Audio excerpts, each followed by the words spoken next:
There goes the record. And you're up and running. All right. Terry and Gary's Low Expectations Podcast, episode 43. Today we have wrestlers Joe E. Legend, and we're going to call you CK3 today this time. Sure. All right. How's it going, guys? Doing great. How are you? Good. Thanks. I appreciate you coming on. Appreciate you beating Terry here. Who hasn't? Thanks for having us. Who hasn't beat you here? Exactly. Hey, this is actually going to be one of the best shows as far as for comedic value, or one of the worst shows. So no middle ground. A little bit from column A, a little bit from column B, I'm guessing, but anyway. Right. No, with Joe Legend and CK3, I mean, those guys are the two funniest people I've ever met in my whole entire life. That's the same thing you said last week's two guests. No. Well, it wasn't supposed to say that, Gary. Come on. I'm out of here. All right. Well, hey, do you want to start sharing this, Gary, and then I'll get started? Yeah, go ahead. Well, Joe, actually, Yes. we've been friends for over 20 some years, and I'll never forget the first time we had met. It was on a northern tour. Actually, it was the first tour we went on. We met we met here in Detroit, wrestling for Malcolm Monroe. That's and, right. Anyways, the first tour we went on for Candello, the one I thought we were gonna bond, and Joe just slept the whole time. That's right. We, the car ferries, he'd sleep in the car. You remember that? Well, I was sleeping. I don't remember much. The thing is that I come back from my tour of South Africa. Right. And you were down there. Yeah. And the flight home was 44 hours. Right. I couldn't sleep in public at the time, so I was awake for all 44 hours. It was a bunch of flights. It was a whole bunch of connections. It was terrible. Great time, but holy crap. And then by the time I got back, it's like, I'm going to teach myself how to sleep in public. I can't do this. So I made it a point, like on this trip, I'm going to learn how to just be able to nod off at a moment's notice. Because I heard the Sheik could do that. The Iron Sheik. He's a Sheiky sleep when he's done, right? So I thought, I'm not saying I'm going to get that good at it, but I wanted to be able to knock myself out. So I was using that trip to just try and acclimatize myself to long journeys, trying to get as much sleep as I could. Right. And as soon as you were like, bro, we're gonna bond, you and me, buddy, we're bonding. It's like, well, that's my cue to sleep. Right. It was the same thing with Justin. I wanted to bond, he wanted to sleep. Gary's just still trying to get rid of me. So, Justin, did you wake up with your pants off like I did? I thought it was weird. Weird. Yes. It's only weird the first time. Yeah, it's just weird the first time. So yeah, then it becomes a habit. Yeah. Right. Now, Justin, before we really get into it, you have a wrestling school. You want to tell us a little bit about it? Yeah, it's Skull and Bones Pro Wrestling and Fitness. It's located in Toledo, Ohio. It's ran by me and Trey Miguel of Impact. And we have some other good coaches here too. We've got Brian Castle, or Farley, as he's known to you. And we also have Richie Bronson from Detroit. And, Ben Boone helps out here too. So we got a good group of guys here. So you also had Alex Shelley come in for some time too, didn't you? Yeah, Alex. Well, yeah, he's yes. Go ahead. Yeah, he's training basically with he's just training with Trey. He's not like his is private training. Not okay. Public, no.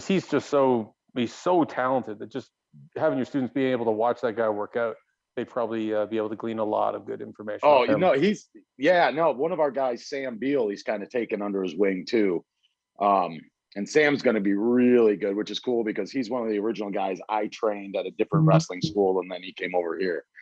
So, but yeah, Shelly's really taken a liking to him, and him and Trey both are getting better just by working with him. I just show up to work out. I'm just, because I'm waiting for this hip to get done, and then I can get back in there and roll around with him. But I just watch him, and I'm like, Jesus, like it's ridiculous. Well, another thing, and what's very important in wrestling is promos and stuff like that, and watching tapes. And I know you do. Sure. Yeah, and you're hands on with the guys with their promos. Your promos were always great. So, yeah, 100%. Yeah. No, actually, a couple of our guys, the Kenny Urban and Sam Beal's promos are some of the most ridiculous things, especially Kenny Urban. He's just Joe. You'd get a kick out of Kenny Urban. He's one of the most ridiculous wrestlers I've ever met. He That's refers okay. to the no, he refers to the crowd as silly geese. All right, I like it. Now let me ask you a question. Is there any hope for Gary? Can we get him in the ring? Can we train him? Oh, You think- absolutely. Scary. Yeah, you Gary. Yeah, I'm we got a big match. fine. We got a big match between you and Johnny Bravo coming Oh, up. I'll whip him. I'm down. I don't Well, need that's fantastic because don't need to train April for that. 17th, Yeah. I'm having an open ring here, a Look at boot that. camp for brand new students. Gary, come on down. Okay, so that's Yes. April 17th. You're having an open clinic. You Yep, said for brand new students, it's a boot camp. okay, Do I cool. qualify for a senior discount? I'm 49. Sure, Right, All right. I'll Thank take you. your money. I mean, I'll train you. I'll take Yeah. that too. Sounds like a real veteran right there. I'll take that. Money. 15 years ain't never been disrespected like that. Hey, remember when we were up in for Candelo? We'd walk around going 15 years in the business. Yeah. On 15, and we just hold up 5 fingers, right? That's now right. And that we were the grizzled veterans, but like, yeah, we only had a handful of years in the job. But right. these young punks today with their hair and their yeah music, burning their draft cards, moving to Canada. Right. Walking around just being curmudgeons. What's that? We're just running around being curmudgeons to everyone. Right. Now we're way on the other side of 15 years. Yeah. But now you do a lot of seminars and stuff over in Germany, and you've wrestled all throughout Europe. Yeah. You know, what is if someone in the U.S. wants to go over to Europe to wrestle? I know Dixon. He still runs the Butlin camps, right? No. Dixon doesn't do the Butlin camps anymore. It's NGW does those. Alex Shane runs that. He's taken over the Butlin camps, but there's also Ponton's camps. There's also there's another one I can't think off the top of my head. But the ones who run those camps, I believe, are the Knight family. Paige's parents, Paige from WWE, her parents, the Knights. They, I believe, they run the camps, the other camps, Ponton's and Havens. Those two sets of camps over there. They'd be excellent if you wanted to get some decent experience. Those camps are wonderful experiences as far as just, for lack of a better term, the carnival road, like where you got to get up and you've got to make your town and you got to get your, get the ring up and do your match, get it down and move on to the next town. Because sometimes you got 2 shows a day. When I first started going to England in 2001, I was working for Dixon. I'd left WWF at the time. Yeah. And like 4 days later, I was at England and I did 67 days in a row with 2 shows usually a day with 2 matches per show, because you do like a singles match and then like an angle tag or a battle royal or something. And then several days we do 3 shows where we do 2 camp shows and then a town show. So you'd have 2 matches on that. So sometimes you'd have 6 matches in a day. Yeah. Oh, wow. Yeah. So it was an amazing learning experience, because you also learn, okay, this hurts my body more than it should. So I better work around these things. I better learn how to bump correctly so I don't kill myself, but also to work around other guys' injuries, be able to work tired, be able to work smart and effective as well. Like they say, you got to work smart as well as work hard. And that teaches you how to do that. I mean, sometimes more is less and sometimes more is lazy. I think there's a balance in the middle. And Brian won't let you be lazy. Definitely won't let you be lazy, but you'll learn how to work around being lazy where you can still be effective for, long stretches at a time. Yeah. It's an excellent learning experience. I recommend contact the Knights, WAW, World Association of Wrestling. Right. And if anybody had any questions for you, they can contact you, correct? Oh yeah. I got Joey Legend site on Facebook, and legendwrestling@hotmail.com is my email. Right. Yeah. I also teach seminars. I teach usually when this lockdown isn't on. I teach every month in France. I teach every month in Poland, pretty much every month in England, and then in Germany, as often as I can, usually every Saturday here in Hanover, but then also I go up to the Hearts. I go out, all over the country. I'm 46 countries in, so I go everywhere. Probably 40 of those countries I've held seminars. Yeah. Now, go ahead. Oh no, go ahead, Gary. How long have you been living in Germany, Joey? Well, I started coming over here. Terry got me booked here in '98. Don't blame it on me. Believe me, it's a grudge. I'm hanging up. No, I came over here in '98. for the first time. Then I got signed with WWE, so I was living in Canada. I eventually, when I left TNA in 2004, I came over here permanently, but I'd also lived in Puerto Rico and Memphis and a whole bunch of places. But 2004 is when I moved here permanently, but I'd been floating in and out between 98 and 2004. Now, were you and Terry or you and Rhino Richards tag team champions over in Germany, I read? CWA, undefeated, I might add. Yeah, we're still the tag champs. That's right, the New Age Krautlaws. Right. You want some of this, Gary? You want some of this, CK? Bring it, right, Joe? Look at this. I ain't afraid. Oh, wow. Huh? So Look at that handsome fella. Wow, Yeah. look at that baby face. Yeah. Let's see, Joe. There's There Joe. we go. That's Joe. Gee whiz, what a state. You I know just what? remembered I had this in my office. When did you three guys cross paths then? Since you're over in Germany, you guys cross paths before WWE or before? Me and Terry? All three of you guys. Have you guys? Well, Terry and I in the mid 90s, I started working for Malcolm Monroe, and Terry obviously was nearby there because the whole Michigan scene. And then I was able to get, because Tony and I got on real well, so I was able to help Terry get over to Winnipeg. And then Terry got through Don, he got Germany, I believe. Yeah. But we kept moving mostly. We did a lot of stuff in Winnipeg. I think I've been to Winnipeg 22 times. I think you were there 7 or 8 times anyways in a row. Yeah, like 7 or 8, yeah. Yeah, and then we did the northern tours. We were driving over the frozen lakes and all that crap. But Yeah. after I left WWE and after I'd done Australia and New Zealand and Puerto Rico, then I moved to Windsor to start being the trainer at Scott D'Amour's school there, Can-Am. And that's where I met Justin. Justin was one of the hardest working guys there. And yeah, he did a great job. Eventually I was able to kick open the door and bring him over to Japan for a shot there, which was, a great time. Remember Big Porno? Yeah, I remember her. There was this female wrestler, this Japanese wrestler, her and Sumi Sasaki were taking us around. And for some reason we were calling her Big Porno. I cannot remember for the life of me. She'd mentioned something about that she had a big movie collection. We went, what, porn?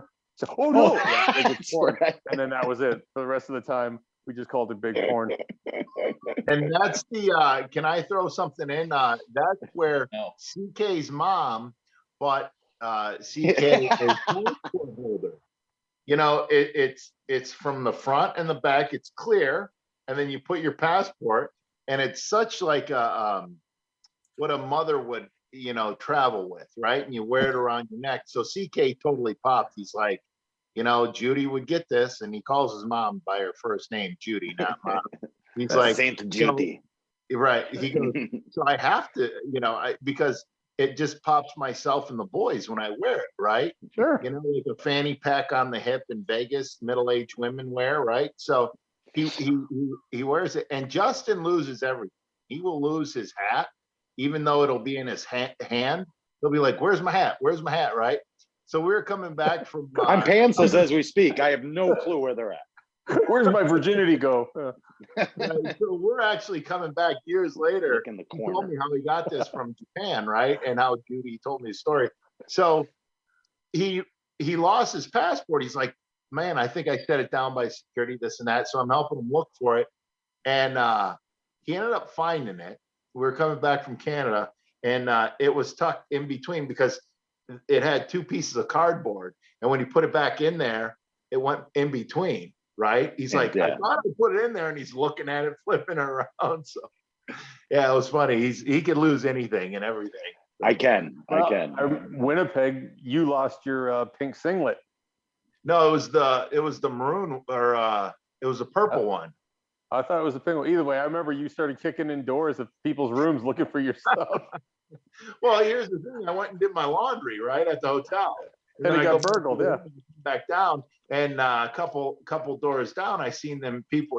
They see me going in and out of the laundry thing, and they had to have stole it. So I'm like, Joe, we got to go knock on this door, So yeah, we went in the room looking for it. And I thought we were going to have a chat. And he just pushes the door open. Let me see your stuff. Starts going through bags and drawers. Like, I know you were in there, yeah. So somewhere that I don't think you found it though, did you?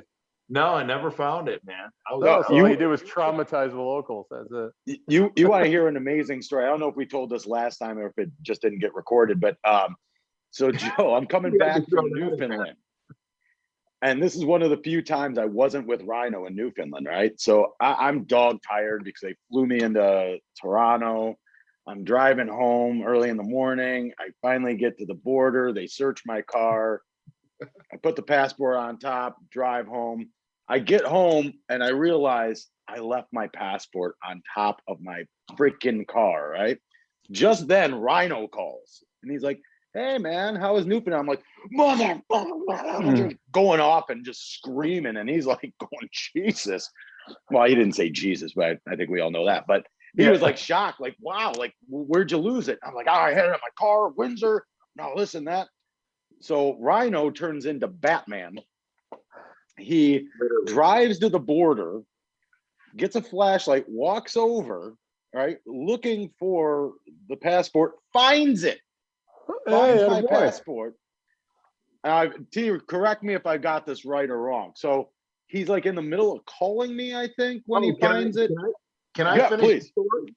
Oh, yeah. So Gary, and Joe, I don't think you heard this, but what I would do with all the boys, I'd tell them, like, just send me a picture with your shirt off and I'll store it under your number, right? But any of my female friends, put a park on and send me the picture. It's just one of those things, right? So I'm telling Justin, I'm like, send me one. And then the whole gag just kind of wore off. And, it was like when I first got the phone, so I could put a profile. So when you call, that picture would pop up, right? Like it was funny. Some of the boys would like lay in bed with their pillows and just take like a picture. Cheesecake photos. I put so much work into my picture for Rhino.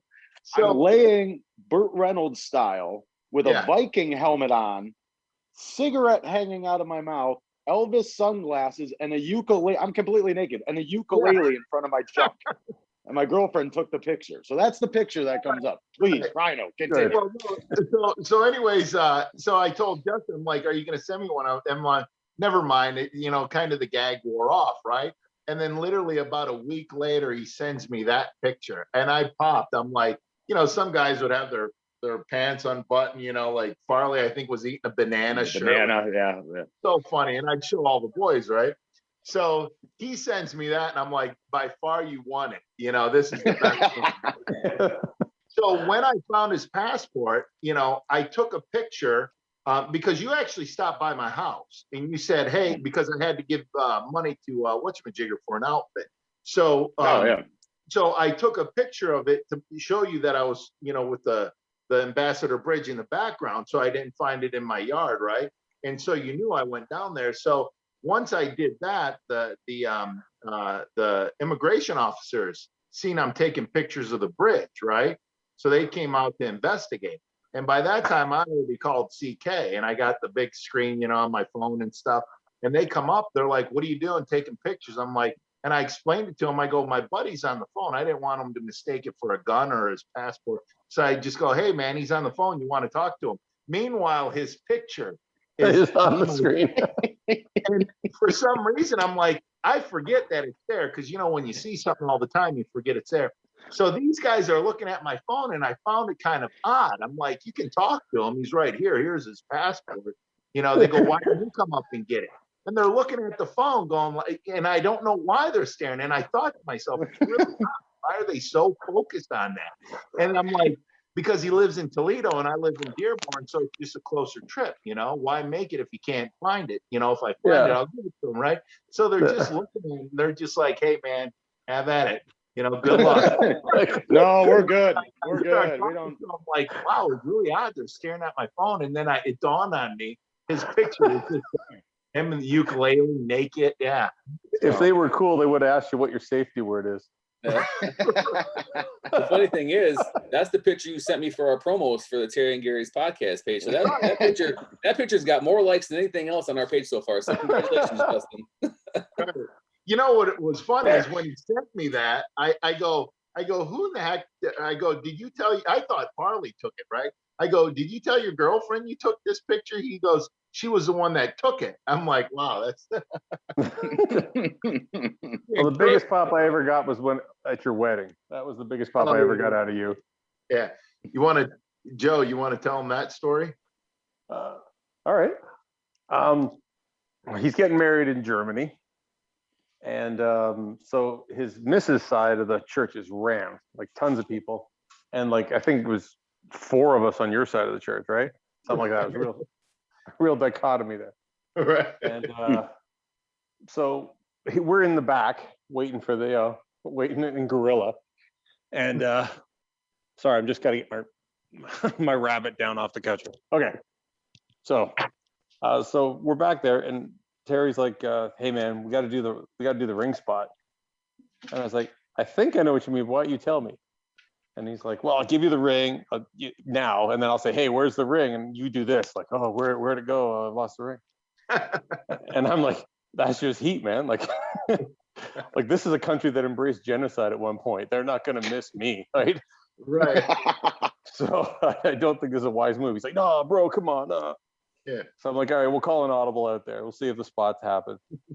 So we get out there and they go through the whole service, and I'm sitting there with all the bridesmaids and they're boo-hooing, and I'm like, they're just being silly. This is being silly. And then at one point the priest, or Yeah. sensei or whatever you had going, he's he's like, "Yeah, who has the ring?" It's like, "Yeah, that'd be me." So I get up and I walk over, and Terry turns around with it goes like this, like the biggest grin you ever saw. Like that. So I pull the ring out and I put it in his hand, and I said, "The ring spot's heat." And then he looks at me like I just kicked his dog, right? So I close the ring over his fingers, and I lean in real close. I say, "This is your last chance. I could make you very happy." And I turn around and I walk away back to my seat. And as I turn to look back at him, he's still staring at his hand, and then me and his hand, and me and the priest, like, hey, Terry, over here. And so he kind of turns around, and they go through the whole proceedings, and then they have him and his missus go down on their knees for this prayer. And when they do, he pulls his hair tie out, so all his hair goes in his face. And I see him on his knees. She's ready to do the prayer, and all I see is his shoulders bouncing up and down to him, like laughing through the whole thing. Right? We get through the service. We walk out. The receiving line and everything. So, hey, congratulations! I give him a big hug. Congratulations! I look at her. Hey, congratulations! And he got her a big rock. She buried it into my shoulder. Like I legitimately had a small bruise through the big coat and the shirt that I had on. Wham! She freaking just totally Tyson me. Right? That's like, oh, she's, yeah, make him very happy, huh? I'm like, oh, come on, that was funny. So if anything, there's every chance that maybe I might be partially responsible for how that marriage went, buddy. I'm sorry. Yeah. No, what was funny is when he said it, I tried not to laugh, and I'm like, okay, I can't sell it. So which makes it funnier. Broke loose. Yeah. He started cracking up. Yeah. You know who didn't find that funny? Jesus. And he's out. There you go. Yeah, no, that was weird. No, so Joe, do you remember you've met Castle, right? You met Farley. Oh yeah. He's the most huggable wrestler. Yeah, exactly. Have we ever told you about the first time that I introduced Rhino and Farley? No. Have you ever heard this? Okay. I don't think so. So we're at this bar in Toledo, right? Rhino doesn't drink, but Lord knows I do. So we're at this bar in Toledo, and like Castle's coming to meet us, right? And I was like, looked at Rhino, and I'm like, hey man, I'm like, before he gets here, I was like, do you want to let's rib Castle? And Rhino's like, yeah, okay, yeah. What do you got in mind? I'm like, okay. I was like, when he gets here, just introduce yourself. I'm like, excuse yourself to go to the bathroom, and I'll be like, hey Castle. I'm like, ask Rhino, like get him good with him. Ask him how many push-ups his dad could do. Like he was in the Guinness Book of World Record for like so many push-ups in a minute. And then and this is me telling Rhino, I'm like, so when you come back, Castle will ask you that. I was like, you slam your fist on the table and be like, that's not effing cool. My dad lost both of his arms in an accident at the Jeep factory. And like Rhino just looked at me, goes like this, he goes, no, that's awful. You're a horrible person. I'm like, what? So now Castle shows up and looks at Castle and goes, do you know what he wanted to do? This guy wanted to do to you? The thing is, Castle's the guy who would go, yeah. He's like, yeah, anyway, that sounds like Justin. We got a couple quick shout outs here. Hassan wants to say hello to everybody. Rita, Sarah, and Nichelle Evans said, "Hey guys, love you, Rhino. Please show me your guns." There you go. Ryan Wolf I was said, afraid "Hey, he was going to stand up CK3." with his pants off. Ryan Wolf said what? Hey, CK3. Oh, good Lord. Ryan from the gym. Ryan from I the love gym. that guy. Ryan from the gym, baby. Are gyms open there finally? Working extra hard next Oh, time. yeah. Oh, yeah. Yeah, gyms have been Toledo open is. a long time. Yeah. Oh, Yeah. good. I'm glad. Still not open over there. Got to wear the masks and everything, but Nothing open here. Yeah.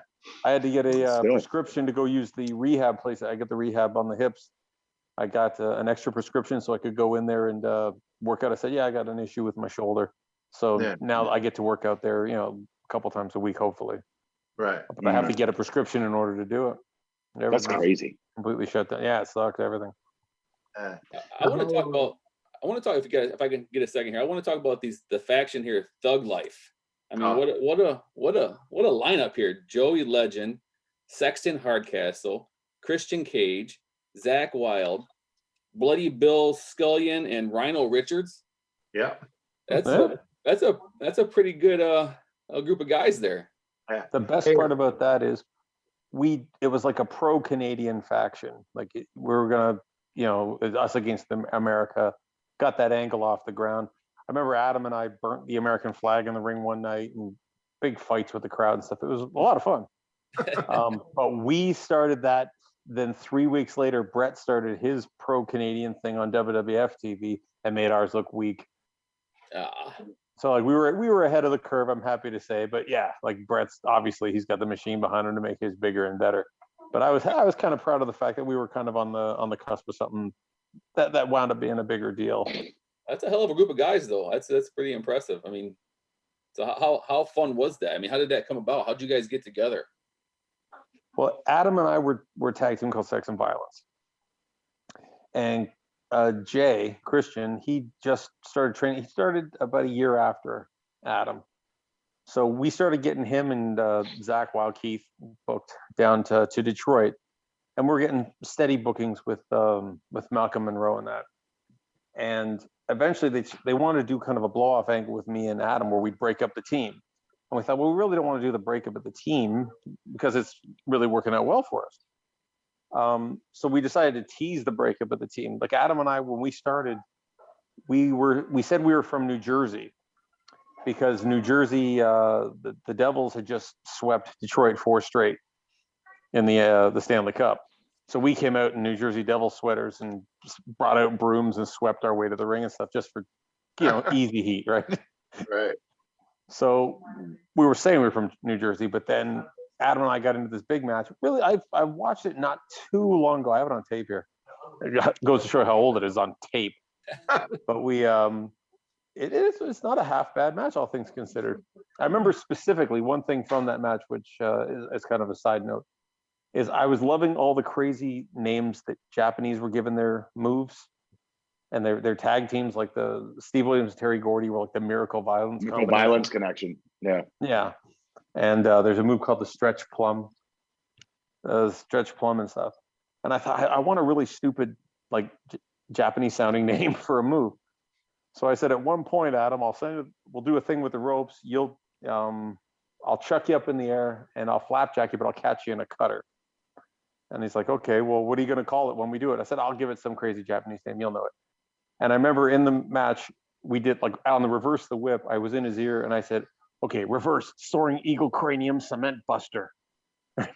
And if you turn the volume up real loud, you could actually hear Adam all the way up and down eating the cutter.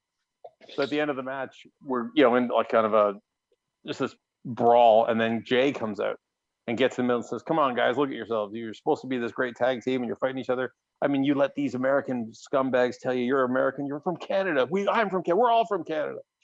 And then the American wrestlers hit the ring and start healing on us. So we heal back. And then Rhino hits the ring. And then there was a big schmoz. And that started the whole pro-Canadian versus America faction. Yeah. And I was honorary Canadian. So. Yeah, we said you were from Hamilton. Right. The pride of Hamilton with his Detroit hat on. Right. Yeah, we would have Detroit a lot of, everything. Yeah. yeah. I remember one time we wrestled, and this was up in I want to say Kitchener, from the Sailor guy. What was that one guy? Oh, Sailor White. Yeah, he ended up being a big tool. Didn't he steal a copy machine from No, that was Ike Shaw. Ike Shaw robbed a yeah. children's charity for $4,000. Yeah. Right, for a copy machine or whatever. But anyways, yeah, we're up there looking for him, and then I go, Joe, I'm gonna do this new clothesline, because I always clothesline with my left. I go, where I'm gonna punch through. I think it'll look great, and I did it, and I thought I caught you, and I looked down, and you're like twitching and stuff. I'm like, oh man, I just killed Joe. Like, I felt really bad. I go, Joe, are you all right? I'm all concerned, and you go, yeah, I'm all right. And I'm like, well, I'm never doing that clothesline again. I like to try and limit you where I can. Right. So, if I can be an anchor to hold you back, I feel I've done my job that day. Right. Now, sometimes, we had to come over here and we work some of the shows and stuff, and we'll do some camps. So hopefully when everything opens up again, we'll get you back over here. I'd love to. I'd love to have you back. Yeah, I had a great time last time I worked. I did the things for your kid. We did 2 of them last time. Yep. Right. Your guys all work so hard. They're gung ho. They, nobody boo-hoos. It's like, I don't feel like it's like everybody shows up to play. Everybody shows up to work hard. They know they've got an X amount of time in that ring, and they make the most of it. And they'll do things 100 times if they need to get it right, which I like that discipline. They don't just want to do it 3 times. Look, I did it right now. I'll never, now I never have to do it again. They like to reinforce it and make it better. And, just repetition's the mother of skill. And they kind of respect that mentality. If you can't hit it 10 out of 10, don't do it. Right. And your guys all have that mentality, which I really like. Well, and plus another thing is you bring, like a worldly experience to the table. So, a lot of guys will come over here and they'll go to seminars and stuff. But I was watching you work with the guys before one of the shows that we did over here. And, the stuff you were showing them outside of the ring too, was the stuff you do in the ring, just holds and stuff, and just different stuff, because you might see it over there or something that was old over there with an old British wrestler. If you do it over here, it's like, wow, that's new, Yeah. Also, I don't like seeing, like, for instance, like on a reverse the whip, that kind of do-si-do reverse on the whip. If I see it in the first match 3 times, then I see it in the second match 3 times. By the third match, if they're doing it again, you're starting to see some dummies because people keep getting caught. So I like to see variations that you can still get to the same goal, but you can have different variations on reversals or change-ups that aren't just repetitious. Like, I understand you want to get to the big move. Everybody wants to get to the big move because you always, as a fan, you always kind of pop on the big move. But you don't have to be lazy getting to the big move. You don't have to be mentally lazy and just hand everybody the same. Don't worry, this is the same thing you've seen before, but don't worry, something cool's coming. I want to give them something new on the way. So that by the time you get to the move, it actually is built in interest as opposed to just dropping their interest and then trying to regain it. Yeah. You know what I was thinking about when you were just talking about how I'd come over there and visit and tell them the tours we'd go on. Oh, the horse tours. Yeah. Now we're getting into some juicy stuff. Yeah. Look at Justin. He's like, no. Well, there's like red light districts are legal here. Right. There's one down here in Hanover. And usually Rhino just got very excited. Right? No, but he come over to visit his daughter, and so Christmas over here is on the 24th. So he do his visit on the 24th. Then on the 25th, there's nothing to do. Like, everything's still shut. So he give me a call. It's like, yeah, do you want to go do something? I'm like, yeah, sure. Okay, we'll go out. So we go downtown like we used to back when we used to work for Otto back in 98, 99. Now let's just go walk around and just, see things that just remind us of old times, tell stories and laugh, And you get downtown in about 5 minutes and he just looks, so Hooer Tour, huh? I'm like, yeah, right, Hooer Tour. And then we walk down into the red light district and we look at the hookers. Yeah. Well, here, you got to get a little more in depth, right? So. Okay, I don't know how much you want me to tell. That's all. I don't want to. How much I want to hear.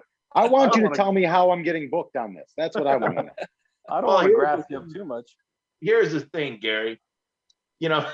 like we go down there and we just walk through, and look at the talent, and there for a bit, the talent went down and then it spiked back up, right? We never purchased anything or anything. But what's funny is Joey, right? He'll look at guys coming out of like coming out and they're kind of scurrying, like they're ashamed and all that. And Joe will look at him and go, "Where you coming from? What'd you do?" Like, you're a dirty, dirty person, aren't you? and you see these German guys just scurrying out of there all ashamed and everything. And, we're just prancing in there, like, wow, this is every time it was just fun, it was just like, well, I would love to do it. Everybody's trying to leave. Everybody's trying to leave because like when they went in there, they had an idea, and now they feel guilty when they're leaving. So of course you've got to play on that. So as soon as you see them walking out the door, you say, "Hey man, can I smell your fingers? Hey, come back, right?" I would just like to walk up to one of the hookers and be like, here's $1. Hold my hand, you hooker. And just do that. Just walk around holding hands. That's rude, Dustin. Come on. $1 a buck.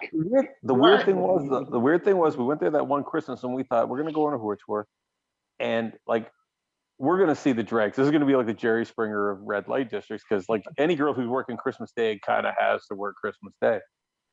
So we went, and a couple of them were absolutely stunning. It's like, why are you doing this?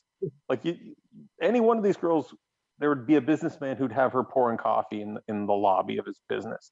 Right. Like, they're just so. The one girl looked just like Demi Moore in Striptease, like just stunning. She was just sitting on this chair outside her room waiting for the next customer.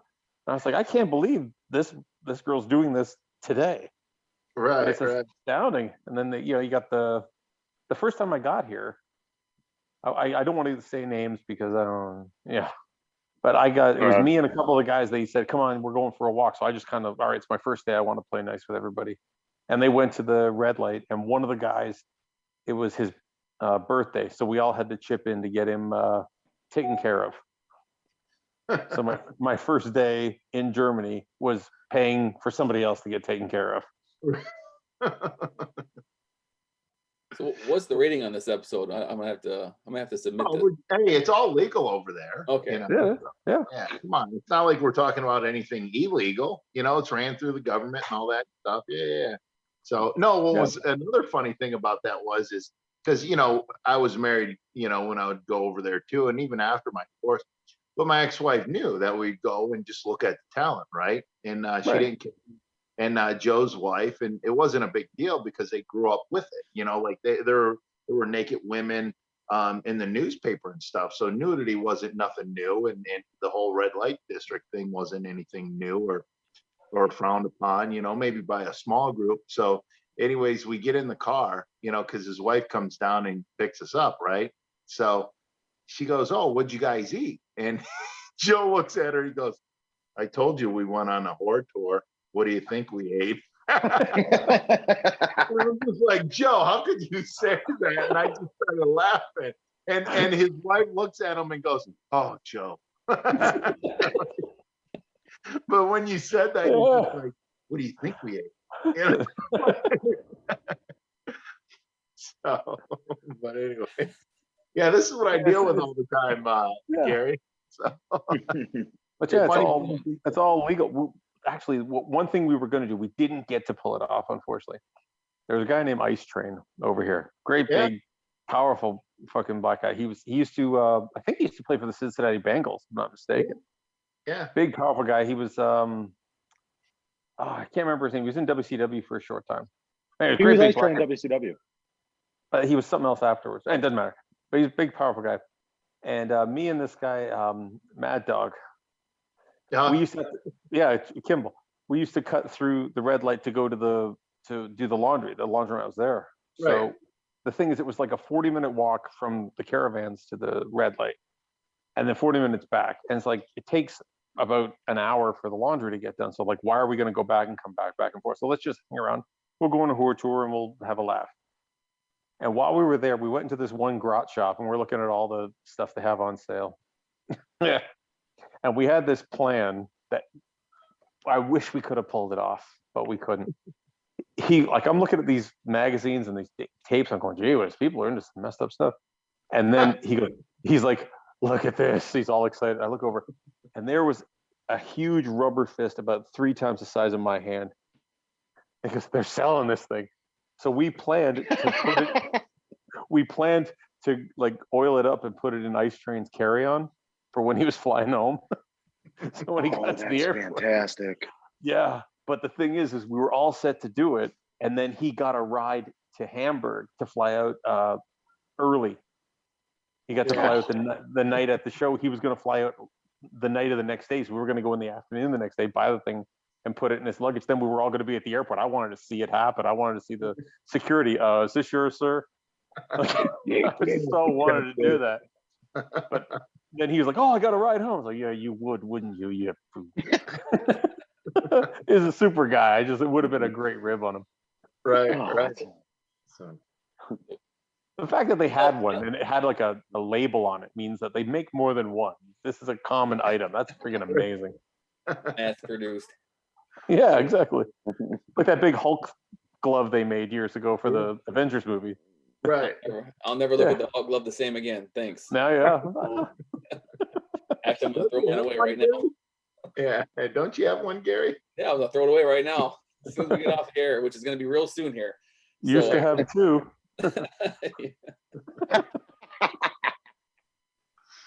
All right. Well, Terry, I think the time has come. Yeah, I'd hate to. We didn't really get into a lot of funny stuff, but I think we covered some interesting stuff. That was the 3-hour tour. So Right. So views expressed on this show did not necessarily reflect the Terry and Gary Low Expectations podcast. So or the laws of your region, yeah. Joe, if someone wants to get a hold of you or follow you, where can they reach you at or follow you at? My email is legendwrestling@hotmail.com, and on Facebook there's Joe E Legend is my page on Facebook. And also, if you go to w3lwrestling.com, they've just put out a new t-shirt for me, which I'm very happy about. I think it looks pretty good. And I wish I had the link for it because they haven't released it yet, but I starred in a music video last week for a German band. Oh, nice. Yeah, and I had to dance about like a fairy. No, I had to dance around and chuck this girl around and stuff like that. And for a guy who's had both hips replaced recently, I'm very happy at how little my hips. I didn't feel anything in my hips, but I had to dance around this video, and that video is coming out. I thought it was coming out tomorrow, but it might be Monday. And nice. Once I have it, I'll send you the link. Nice. You gotta send me a link to this. Yeah.